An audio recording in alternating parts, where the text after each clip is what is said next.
चलिए, जड़ विकास के सिद्धांत मतलब जड़ विकास के परिपक्ष में तीन सिद्धांत आए, तीन थ्योरी आया। पहला थ्योरी लेमार्क का था, दूसरा का डार्विन का और तीसरा का था म्यूटेशन का था। तो परिवर्तनवाद। लेमार्कवाद क्या था? लेमार्क क्या कहना चाहते थे? सबसे पहले लेमार्कवाद आपके पेपर पूछा जाएगा। लेमार्क कहाँ के रहने वाले थे? फ्रांस के। और वो कैसे वैज्ञानिक थे? आपके प्रकृति वैज्ञानिक थे। जेबी लेमार्क ने सर्वप्रथम 1809 में जड़ विकास के अपने विचारों को अपनी पुस्तक में प्रकाशित किया। इसे लेमार्कवाद या उपार्जित लक्षणों की वर्षागति कहते हैं। मतलब लेमार्क ने जड़ विकास के परिपक्ष में अपना सिद्धांत दिया, उसी सिद्धांत को अपनी पुस्तक में लिखे, जिसे हम लोग क्या कहते हैं? लेमार्कवाद कहते हैं या उपार्जित लक्षणों की वंशागति। ये आपके पेपर पूछा जाएगा, इसे नोट करिए आप। उपार्जित लक्षणों की वंशागति नोट करिए। उपार्जित लक्षणों की वंशागति किसने दिया? ठीक, लेमार्क ने दिया। इन्होंने इसमें क्या कहा है? उपार्जित का मतलब क्या होता है कि जो लक्षण हम लोग जन्म के बाद क्या करते हैं? अर्जित करते हैं।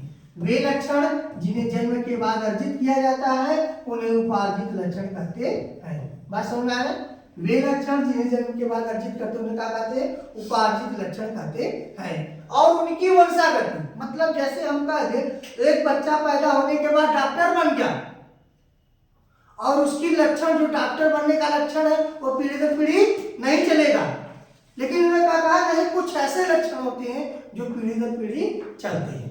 ठीक, मतलब कहें कुछ ऐसे लक्षण होते हैं जो पीढ़ी दर पीढ़ी चलते हैं। इस पर बहुत आलोचना हुई है। ठीक है, आलोचना मतलब क्या होगा?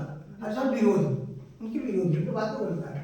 लेमार्कवाद की मुख्य बात देखिए। लेमार्क के अनुसार जीवों की संरचना, कार्य, उनके व्यवहार पर वातावरण के परिवर्तन का सीधा प्रभाव पड़ता है। जैसे कोई बच्चा पैदा होता है, उसकी संरचना, उसका एक्टिविटी और उसका व्यवहार क्या करता है? परिवर्तन का सीधा प्रभाव पड़ता है। परिवर्तित वातावरण के कारण जीवों के अंगों का उपयोग ज्यादा अथवा कम होता है। ठीक, कुछ जीव ज्यादा अपने अंगों का उपयोग करते हैं, वो अंग बढ़ जाता है, और कुछ अंगों का उपयोग नहीं तो उपयोग क्या होता है? खत्म हो जाता है। इसे क्या बोलते हैं? अंगों का, इसे नोट करिए, अंगों का उपयोग और अनुपयोग। अंगों का उपयोग और अनुपयोग, use and disuse of organ. अंगों का उपयोग और अनुपयोग किसने सिद्धांत दिया? ये लेमार्क ने। अंगों का उपयोग और अनुपयोग, use and disuse of organ. इन्होंने कहा है जिन अंगों का अधिक उपयोग होता है वे अधिक विकसित होते हैं। जैसे जिराफ है, जिराफ क्या होता था? उसकी पहले गर्दन और अगला पांव छोटा होता था। जंगल में घास खाते थे, घास नीचे की धीरे धीरे खत्म हो गई तो ऊपर की घास पाने के लिए अपना अगला पांव मुंडी को क्या खींचते थे। धीरे धीरे धीरे जब समय जब बीता उसका अगला पांव मुंडा क्या हुआ? लंबा हो गया। समझ में? मतलब यूज आपका पीढ़ी में हुआ ना कि जैसे वो उसके अगली पीढ़ी में जाके उसका पैर वो कई पीढ़ी लगातार कई पीढ़ी के बाद हुआ, धीरे धीरे हुआ विकास, धीरे धीरे होता है। धीरे धीरे वो क्या होगा? उसकी जो बच्चे आने लगे कई कई पीढ़ियों के बाद तो क्या होगा? उसकी गर्दन और अगला पांव क्या हो गया? लंबा हो गया, क्योंकि उस अंगों का उन्होंने क्या करा? प्रयोग कर रहा है, खींच रहा है। और दूसरी बात क्या कहा? Disuse of organ. एक अंगों का उपयोग किया तो बढ़ गया, और एक तरह जिस अंगों का उपयोग नहीं करेंगे वो धीरे धीरे खत्म हो जाएगा। जो पहले शाम के भी पैर होते थे तो उन्हें बीच में आने जाने में समस्या होती थी, तो क्या होता है? धीरे धीरे उनकी पैर क्या हो गई? खत्म हो गया।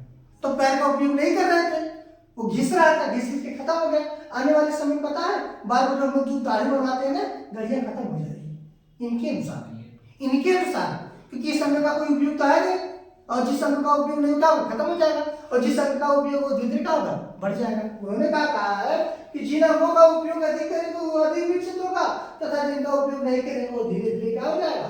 ह्रास हो जाएगा, खत्म हो जाएगा, नष्ट हो जाएगा। ठीक है, याद रखें ना? मतलब में क्या कहेंगे लेमार्क में? जिन अंगों का प्रयोग करेंगे वो अंग बढ़ेगा, यानी वो धीरे धीरे विकास करेगा, जिसका उपयोग नहीं करेंगे तो धीरे धीरे समाप्त हो जाएगा। फिर क्या कहा? वातावरण के सीधे प्रभाव से अंगों के कम या अधिक उपयोग के कारण जंतु के शरीर में जो परिवर्तन होते हैं उन्हें उपार्जित लक्षण कहते हैं। जंतुओं के उपार्जित लक्षण वंशागत होते हैं। ऐसा लगातार होने से पीढ़ियों के पश्चात उनकी शारीरिक रचना बदल जाती है और एक नई प्रजाति का विकास हो जाता है। कहने का मतलब कि कुछ समय के बाद ऐसे लक्षण होते हैं जो जन्म के बाद मिलता है, और वह लक्षण धीरे धीरे जाता है, धीरे धीरे पीढ़ी से पीढ़ी परिवर्तित हो जाता है। वंशागत होता है। एक समय आता है कि नए लक्षण बन जाते हैं, और जब नए लक्षण बन जाते हैं तो बताओ क्या होता है, नए प्रजाति का विकास होता है कि नहीं होता है? हो जाता है। पहले के मानव मानव में विकास अंतर है कि नहीं है? क्यों? क्योंकि पहले के मानव और मानव में कुछ अंतर है, उसी अंतर कोई नई जाति का निर्माण हुआ कि नहीं हुआ? ठीक है, अगला देखिए, उदाहरण देखिए, जिराफ की लंबी गर्दन अग्रपाद जिराफ पेड़ों की फनिकियों की पत्तियों मतलब ऊपर की पत्ती चलने के लिए अपनी गर्दन को लंबाई में बढ़ाकर अनुकूल किया। सांपों में पैर की विलुप्ति, पहले सांप के पैर होते थे, अब वो धीरे धीरे पैर क्या हो गए, समाप्त हो गए। अब लैमारवाद के खंडन, लैमारवाद का बाद में कई वैज्ञानिकों ने खंडन किया, खंडन मतलब विरोध किया, मतलब आलोचना किया। क्या किया? आलोचना। आलोचना मतलब क्या होता है, विरोध करना, उनके नियम का विरोध करे, आलोचना किया। उन वैज्ञानिकों के अनुसार उपाधि लक्षणों और सारा नहीं होती। जो वैज्ञानिक हैं वो क्या कर रहे हैं, क्या कर रहे हैं, आलोचना। अरे सॉरी हाँ भाई, आलोचना अब सही है ना, अब है ना, सॉरी ठीक। अब वो कह रहे थे कि उपाधि लक्षण वर्षागत होते हैं, लेकिन अब कुछ वैज्ञानिक क्या कर रहे हैं, उनकी विरोध कर रहे हैं कि भैया उपाधि लक्षण वर्षागत नहीं होते हैं। लोग ये भी सही बात कहे, भैया उदाहरण दो। कह रहे हैं कि पहलवान का बच्चा पहलवान पैदा नहीं होगा, डॉक्टर का बच्चा डॉक्टर पैदा नहीं होगा। एक लड़की पैदा होती है उसकी कान छिदवा देते हैं, लेकिन जब उसकी बच्ची पैदा होती है कान छिद्रित पैदा नहीं होती। इससे पता चलता है कि उपाधि लक्षणों की वर्षागति नहीं होती है। समझा नहीं? देखो क्या कहा कि लैमार्कवाद के में कई वैज्ञानिकों ने खंडन किया, विरोध किया। उन वैज्ञानिकों के का कहना यह था कि उपाधि लक्षण कभी वर्षागत नहीं होते हैं। इनकी पुष्टि के लिए जर्मन वैज्ञानिक विजमैन ने 21वीं पीढ़ी तक चूहे की पूंछ काट कर देखा। पूंछ बार बार काट रहे थे, काहे काट रहे थे? काहे कि आगे का पैदा होगा वो पूंछ कटा युक्त पैदा होगा का, लेकिन ऐसा नहीं हुआ। और जैसे कटी हुए चूहे के संतानों को पूंछ पाई थी, भले पूंछ काट देते थे लेकिन उसका बच्चा पैदा हो रहा था उनकी पूंछ पाई गई। बात समझ में आ रही? कुछ वैज्ञानिकों ने ऐसे भी सर्च किया कि दाढ़ी वाले को, दाढ़ी जो होते हैं इसकी वर्षागति तो होती है। सॉरी डॉक्टर का बच्चा डॉक्टर पैदा नहीं होता, इंजीनियर का बच्चा इंजीनियर पैदा नहीं होता, कान छिद्रित लड़कियों की बच्ची कान छिद्रित लड़की पैदा होती नहीं। तब कैसे जिराफ की जो गर्दन बड़ी वाली होती है तो उसके बच्चे भी तो बड़े गर्दन वाले? यस, बहुत अच्छा। कुछ बातें सही था, कुछ बातें गलत है। तो ये भी तो उपार्जित लक्षण हुआ ना? उपार्जित लक्षणों की वर्षागति हुई ना। उपार्जित लक्षण कैसे है? उत्परिवर्तन से है। उत्परिवर्तन हुआ, धीरे विकास हुआ, तब आया। जैसे उन्होंने बताया, उनका नियम बताया। देखो सुनो, जैसे उन्होंने बताया उपार्जित लक्षणों की वर्षागति, तो जो कुछ लक्षण बाहरी लक्षण होते हैं वो जन्म के बाद क्या होते हैं, धीरे धीरे स्थानांतरित होते हैं। लेकिन उनकी बातें कहीं कहीं सही था। अब उनके लिए कुछ विरोध भी आ गया। जैसे हम लोग क्या जो रूल बनाए हैं तो रूल में कुछ सब उदाहरण आ जाता है, क्या नहीं आता है? तो हर रूल में क्या होती है, तो क्या होता है उसमें अपवाद सुनिए ना, इस तरह इसीलिए आता है ना, कुछ चीजें वैसे नहीं करते नहीं है। अब आगे देखिए दूसरा वैज्ञानिक आगे, उसका नाम क्या था, डार्विनवाद। डार्विनवादी को प्रकृतिवादी वैज्ञानिक का नाम देगा। जैव विकास पर दिया गया दूसरा सिद्धांत डार्विनवाद कहलाता है। इसके मुख्य बिंदु है, एक बात सुनिएगा, लैमार्क और डार्विन इतना फर्क है, समझिएगा।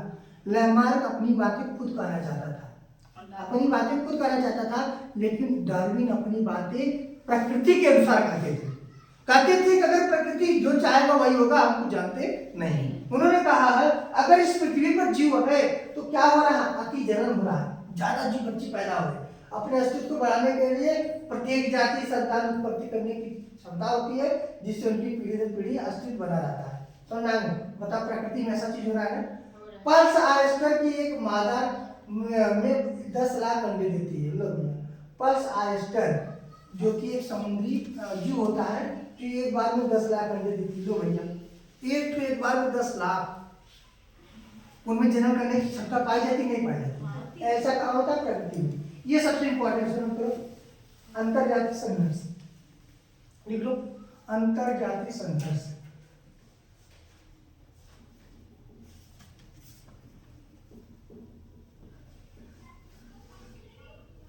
अंतःजातीय संघर्ष। थोड़ा सा नीचे कीजिए सर, और नीचे और नीचे और नीचे, वो जो पल्स आयस्टर। अच्छा हो गया। देखिए क्या होता है, एक ही जाति के जितने सदस्य होते हैं, सुनिएगा, एक ही जाति के जितने सदस्य होते हैं उनके बीच में क्या होता है, कंपटीशन होता है। मानव मानव के बीच में कंपटीशन है, रहने के लिए, खाने के लिए, बोलो, जंतु जंतुओं के लिए। तो भाई 5 भैंस साथ में छोड़ दो इस छोटी सी जगह में, तो जो सबसे मजबूत रहेगा, जो मजबूत भैंस रहेगी, सबको मार भगाएगी, क्योंकि वो नहीं खाने पाए। मानव ही है, मानव के बीच बहुत जबरदस्त चला है। कोई खाने से बात है, कोई पढ़ाई लिखाई की बात है, नौकरी की बात है, सब एक दूसरे से लड़ जा रहे हैं, है कि नहीं?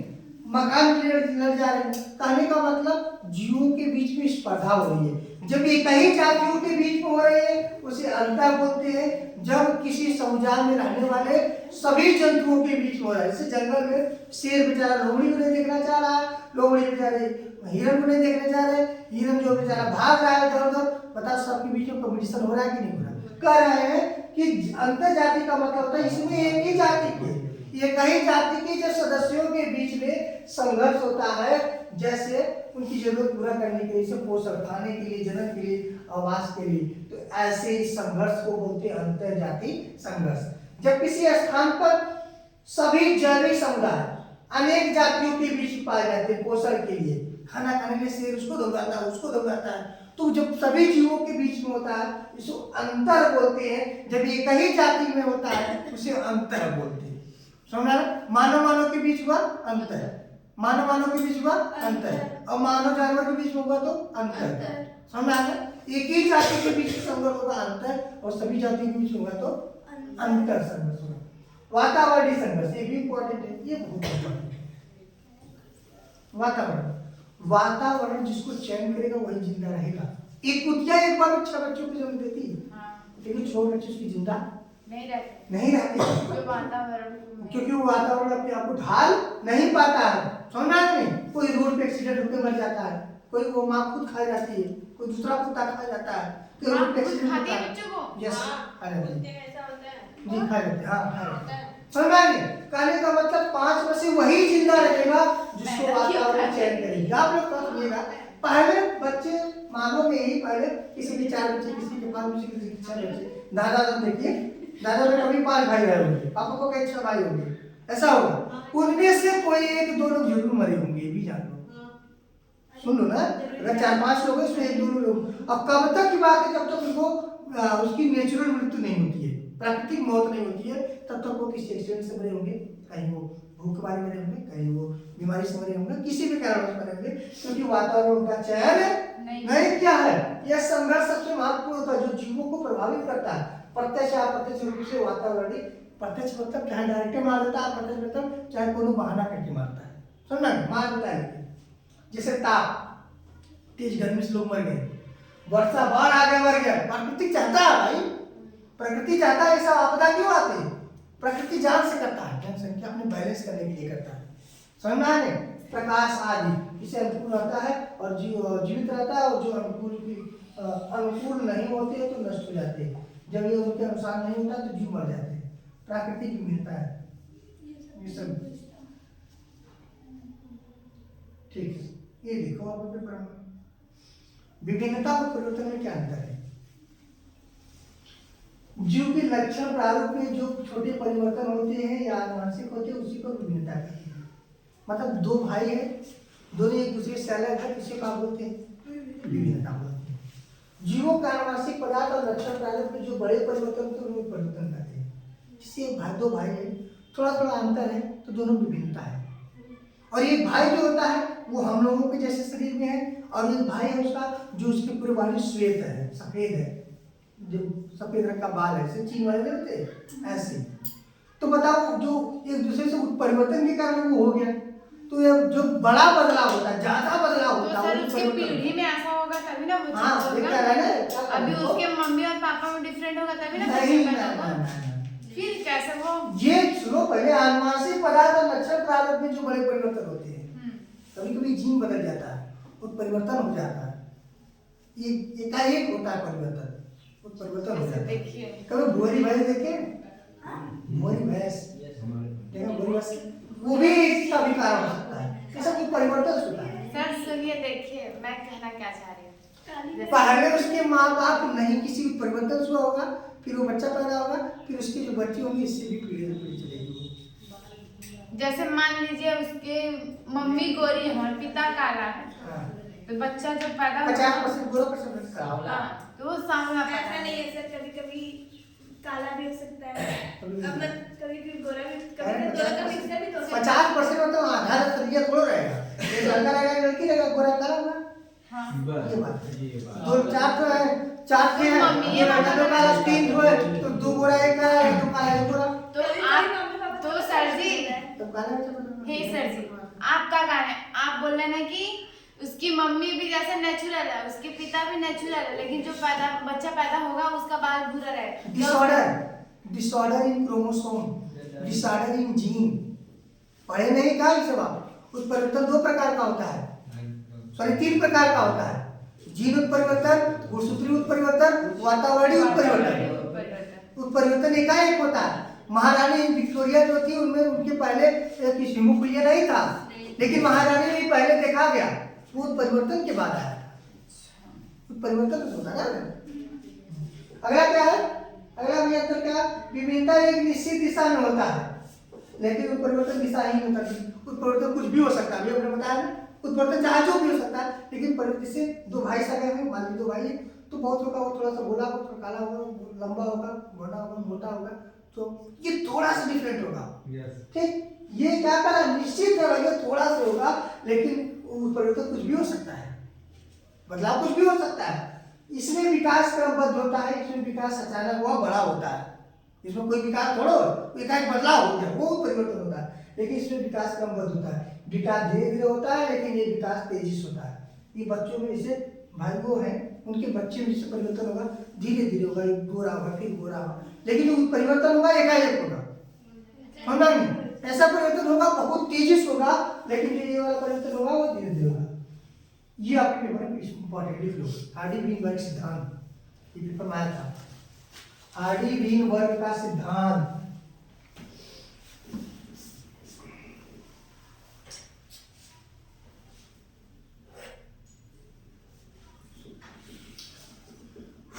हार्डी-वीनबर्ग सिद्धांत, इसको पढ़ लीजिएगा, बहुत इंपॉर्टेंट है।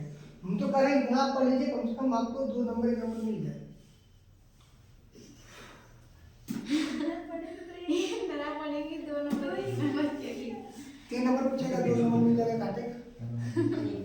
हार्डी इस चैप्टर में बस 2 ही 3 हेडिंग है जो ये इसी बोलते हैं। हाँ, जैसे कि हार्डी-वीनबर्ग का सिद्धांत पूछता है, 2 नंबर का पूछता है, जी बस ये वाला 2 नंबर का लिखा 2 नंबर। देखिए क्या सर है, 2 दो नंबर विज्ञान का है। पूछेगा तो जैसे 4 लाइन या फिर 3 लाइन लिखेंगे, बहुत है ना। ये 25-30 सब बोल रहे हैं। हाँ। 2 वैज्ञानिक थे, एक हार्डी थे, एक और वीनबर्ग थे। हार्डी इंग्लैंड के थे और वीनबर्ग कहाँ के? जर्मनी के थे। इन्होंने क्या स्पष्ट किया कि जीन की जो आवृत्तियां होती है, मतलब कुछ जीन होते हैं वो बार बार पीढ़ी दर पीढ़ी आते हैं। आवृत्ति मतलब क्या होता है? बार बार। आवृत्ति मतलब क्या होता है? बार बार होता है। पीढ़ी दर पीढ़ी समान रहती है, इनमें किसी भी प्रकार का आनुवंशिक परिवर्तन नहीं होती। जैसे कुछ लक्षण होते हैं वो बार बार आना ही तय है, उनमें कोई परिवर्तन नहीं होता है, और इसी प्रकार से जीन उत्परिवर्तन नहीं होती, माने ऐसे जीन कभी बदलते नहीं। ये हार्डी-वीनबर्ग का सिद्धांत है, बस आधार रख लीजिए। प्राकृतिक वर्ण नहीं पाया जाता है।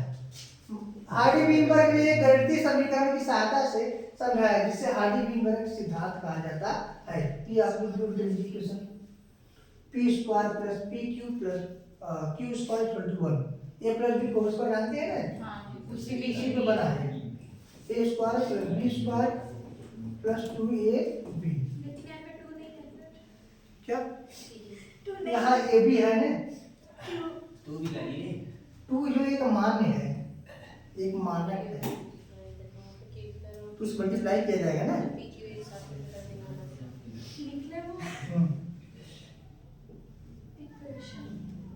वो पूरा हाथ एक कर एक पी क्यू है ना, हो गया। इसको भी कर लो, इससे क्या होगा सर? इससे बढ़िया निकालते हैं कि कितने परिवर्तन हुए हैं कितने जीवों में हुआ है, कितने समय में हुआ है। ये किस चीज के लिए समीकरण दिए थे? ये किसी वातावरण में उपस्थित जीव जो होते हैं उनमें आनुवंशिक विभिन्नता कितनी होती है, ठीक है, उत्परिवर्तन कितना होता है। सर ऐसे भी तो पूछता है हार्डी-ब्यूमल के समीकरण को सिद्ध कीजिए, हम्म, तो कैसे सिद्ध करेंगे? बस ये इतना लिख देंगे? हाँ इतना लिख करके ये आप बता दीजिएगा ये समीकरण, बस। उतना लिखेंगे फिर ये समीकरण। हम्म। अच्छा, समीकरण को सिद्ध कीजिए। चलिए ये आपका है इम्पोर्टेंट है, मानव का विकास। मानव का विकास कैसे हुआ है, ये मानव का विकास एक इम्पोर्टेंट प्रश्न आता है मानव कभी में अंतर में हाँ, मानव कभी में अंतर आता है पेपर में। अधिकतर देखते हैं कि हाफ ईयरली में ज्यादा पूछा जाता है, हाफ ईयरली या फिर बोर्ड भी आ सकता है। बोर्ड में भी आ सकता है कभी। मानव कपी में अंतर, मानव का विकास कभी से हुआ है, बंदरों से हुआ है। कैसे हुआ देखिए, मानव का विकास लगभग 15 मिलियन साल पहले कपी वंश से हुआ है, बंदरों के वंश से हुआ है। आज के कपी वंश के अस्तित्व में कौन कौन जिंदा है? गोरिल्ला जानते हैं, चिंपैंजी है, गिब्बन है और ओरिंगटान है, ओरिंगटान, ठीक है। ये बंदर की सब प्रजातियां हैं, ठीक है। एक है थ्रोफिथिकस, ये क्या होता है? ये कपी के पूर्वज है। बंदरों के पूर्वज किसे कहा जाता है? ड्रोयोफिथिकस, फिथिकस। उत्तरी अमेरिका, तंजानिया, एशिया और यूरोप के मध्य में मायोसीन और प्रारंभिक प्लायोसीन काल की चट्टानों में इनके अवशेष मिलते हैं। लक्षण, ये चिंपैंजी और कपी से मिलते जुलते थे। ये चिंपैंजी और गोरिल्ला की तरह चलते थे, शरीर पर घने रोए होते थे और ड्रोयोपिथिकस के बाद मानव वंश का शुरुआत हुआ। पहला है रामापिथिकस। रामापिथिकस क्या होता है? ये एक मानव थे जो भारत के शिवालिक पहाड़ियों में 1955 में इनके जीवाश्म पाए गए। ये लगभग 1.3 करोड़ साल पहले पृथ्वी पर पाए जाते थे। लक्षण, मनुष्य के समान दिखते थे, इनके दांतों और जबड़ों की रचना मनुष्य के समान था, इनके शरीर पर घने रोम होते थे और इनकी लंबाई 4 फीट से कम थी। होमो हेबियस, ये प्रथम मानव के समान पूर्वज थे। प्रथम मानव जिसने शिकार करने के लिए पत्थरों से औजार बनाया, प्रारंभ किया, इसलिए इसे प्रथम टूल मेकर्स मैन कहते हैं। ये भी पूछा जा सकता है, मानव के किस वंश को टूल मेकर वंश कहते हैं? होमो हेबिलिस को ना, होमो हेबिलिस को क्या बोलते हैं? टूल मेकर्स मैन कहते थे। ये मांस नहीं खाते थे, इनकी कपाल क्षमता 650 से 800 थी और इनके जो दिमागों का क्षमता आज का समय कितना है? 1500 सीसी है, 1500 से 1600 सीसी है, ठीक। सीसी का मतलब होता है मात्रा होता है, यूनिट होता है दिमाग को मापने का। इनके जीवाश्म डॉक्टर ली के द्वारा अफ्रीका में 2 मिलियन वर्ष पुरानी चट्टानों से प्राप्त किए थे। ये गुफाओं में रहते थे। होमो इरेक्टस, ये 1.5 मिलियन पूर्व विद्वान थे। इनका मस्तिष्क बड़ा, 900 सीसी का कपाल क्षमता युक्त था। ये गुफाओं में रहते थे। ये संभवतः मांस खाते थे, आते नहीं थे, मांस खाते थे, ठीक है। होमो सेपियंस निएंडरथैलेसिस, हमें लोग है ना, नहीं ये भी हम लोग नहीं, ये 10,000 से 40,000, 10,000 से सॉरी कितना? 1 लाख, 10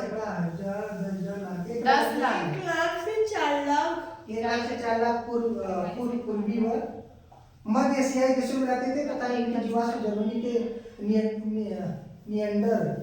निएंडरथल घाटी में प्राप्त किए गए। इनके मस्तिष्क का आकार 1400 सीसी आधुनिक मानव के समान था। ये अपने शरीर की रक्षा के लिए जानवरों से खाल का प्रयोग करते थे। खाल उड़ते थे ना, अधिमानव थे। ये अपने मृतकों को जमीन में गाड़ते थे और संभवतः आत्मा की अमरता में विश्वास करते थे। ये झोपड़ियों में रहते थे और ये स्वभाव में सर्वाहारी थे। ये मतलब ये मर आधुनिक मानव देखो 75,000 से 1 लाख वर्ष पूर्व हिम युग के दौरान आधुनिक मानव पैदा हुआ। ये अफ्रीका में विकसित हुआ। मैं कहा था ना मानव की उत्पत्ति कहाँ हुई है? अफ्रीका, आ गया ना, अफ्रीका में हुआ था और ये धीरे धीरे विभिन्न महाद्वीपों में फैला था। इसके बाद यह विभिन्न प्रजातियों में विकसित हुआ। यह आज का मानव है जिसकी कपाल क्षमता 1300 से 1600 सीसी है। हमें बताया 1500-1600 सीसी है। इस मानव में पूर्ण विकसित ठोड़ी, पूर्ण विकसित बोलने का केंद्र, ठोड़ी। अच्छा ये थोड़ी थोड़ी तुलनात्मक रूप से छोटा है ललाट, ललाट ना? मुंह के अंदर जो लल्ली होती अच्छा ललाट। विकसित बोलने का केंद्र होता है, तुलनात्मक रूप से छोटा ललाट, शरीर में बाल कम होते हैं, ये स्वभाव में स्वाभाविक होते हैं। ये कृषि प्रारंभ भी की ये कृषि का प्रारंभ भी इसी मानव के द्वारा किया गया। कृषि कार्य लगभग 10,000 पूर्व हुआ था और मानव बस्तियों बनना शुरू हुई। ये चैप्टर खत्म। चैप्टर आज 2 चैप्टर पढ़ा है सर। एक चैप्टर ना? एक चैप्टर जय विलास पढ़ाया सर। अब हम लोग पढ़ेंगे मानव और कपि में अंतर। मानव कभी मिलते हैं। समझ आ रही है? नहीं समझ आ रही? आगे ना